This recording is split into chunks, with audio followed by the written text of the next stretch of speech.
चवीच गोकुळ लई भारी। गोकुळ दूध आणि दर्जेदार दुग्ध उत्पादने, चव आहे कोल्हापुरी, गोकुळ लई भारी। हीच नाव आली असती, त्यामुळे मी तसं न म्हणता हा नीतीचा खेळ आहे।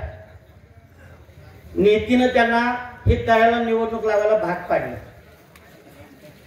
आणि आपल्या भोगाची शिक्षण प्रसाराचं खरोखर चांगलं नशीब आहे समजायचं की ही निवडणूक लागली।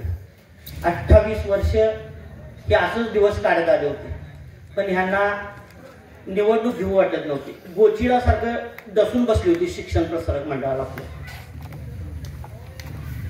मित्रांनो, 1971ला आपल्या भोगावती शिक्षण प्रसारक मंडळाची स्थापना झाली।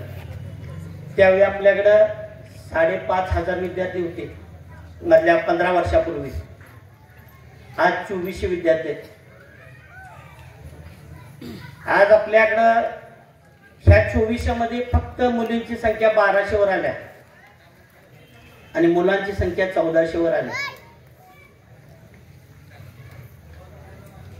1400 मुलांच्या मध्ये 2 मुतार आहेत सर, 2 पैकी 1 बंद आहे। आमच्या यांचा विकास, आमच्या मागच्या 28 वर्षाच्या कारकिर्दीतला विकास तुम्हाला फक्त 2 मिनिटात सांगतो।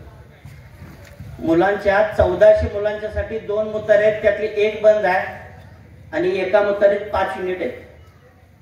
1200 मुली आहेत, 1200 मुलींच्यासाठी 1 मुतार आहे, 5 युनिट आहे। शासनाच्या नियमाप्रमाणे 20 विद्यार्थ्यांच्या पाठीमागे 1 मुतारी पाहिजे, 1 युनिट पाहिजे। ह्या हिशोबाने जर आत्ताच्या विद्यार्थ्यांच्या संख्येवर जरी आपण गेलो तरी 60 युनिट पाहिजे विद्यार्थ्यांसाठी पुरायला तिथलं। आमच्या संचालकांची मुलं तिथे शिकायला नाही, आमच्या संचालकांची मुलं कोल्हापूरला शिकायला, त्यामुळे त्यांच्या मुली किंवा त्यांची मुलं तिथं जात नाही।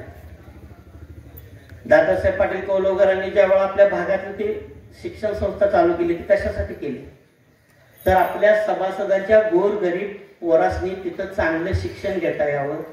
तिथं शिक्षण घेतल्यानंतर आपल्याच शेतकऱ्याच्या गोरगरिबाच्या पोराला एखाद्याला रोजगार मिळेल तिथं, ह्या उद्देशाने ती संस्था स्थापन केली।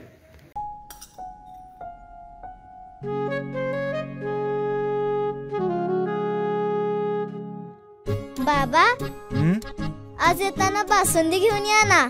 अगं, कालच आपण आईचा वाढदिवस होता म्हणून आणली होती ना। ऐकलं, गोकुळची बासुंदी पुन्हा खावीशी वाटतेय। खरं सांगू, मलाही खावीशी वाटतेय। पुन्हा पुन्हा खावीशी वाटणारी गोकुळ बासुंदी। ताज्या बातम्यांसाठी आरके न्यूजच्या YouTube चॅनेलला सबस्क्राईब करा आणि बेल आयकॉन प्रेस करा।